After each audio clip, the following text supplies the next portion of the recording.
Now, it should be no surprise to anyone to learn journalists have been covering for Joe Biden for quite some time now. New York Times columnist Maureen Dowd says a Biden campaign aide contacted her and asked her to remove one of Biden's verbal gaffes from a column that she'd written. Meanwhile, WURD Radio has cut ties with a host who revealed she was fed questions by the White House for Biden's first post-debate interview. Here's what that was all about. The questions were sent to me for approval. I approved them. Okay, so the White House sent the questions to you ahead of the interview?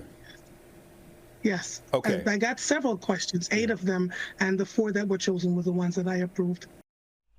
Michael, I thought the point of post-debate interviews was to demonstrate to all of us that, no, Joe Biden is fine, but if you're hand-feeding journalists the questions you want him to answer and then prepping him, that doesn't really prove that he's fine, does it?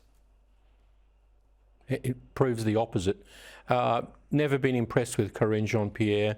Their whole communications team is hopeless. This is another example of failure to understand the very nature of why people are upset. The only good guy on their team is Kirby, who seems to know at least about military or strategic affairs, but even he's been dealt a bad hand in having to explain Joe's capabilities at the NATO summit. Can you imagine those world leaders going along and discussing future aid to Ukraine with a person who's being openly discussed in the US media as infirm and who will not be even the candidate a week hence? Yeah, absolutely. Great point. Kosha, let's go to the UK, where the Tories suffered an election bloodbath at the weekend. What was your reaction to the UK result, and what changes do you expect to see under Keir Starmer's Labor leadership?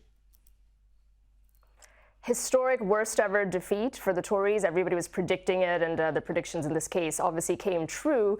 They obviously have received competition from the left, losing to Labour, and from the right with the rise of the Reform Party, which is only going to continue to be ascendant.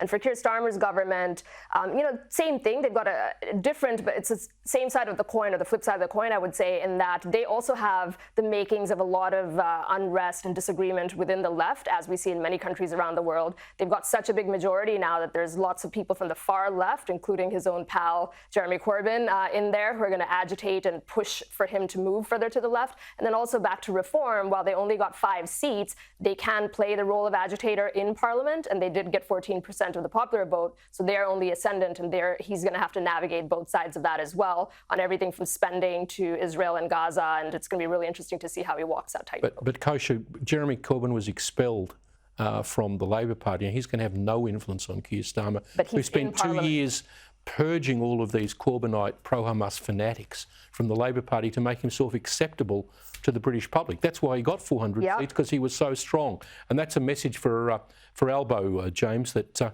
you keep your nerve, stare down these people, and the great mass of average Aussies will support you. The votes in Queensland and regional New South Wales are more important than in the inner west. Well, we'll see if Anthony Albanese takes heed of that message.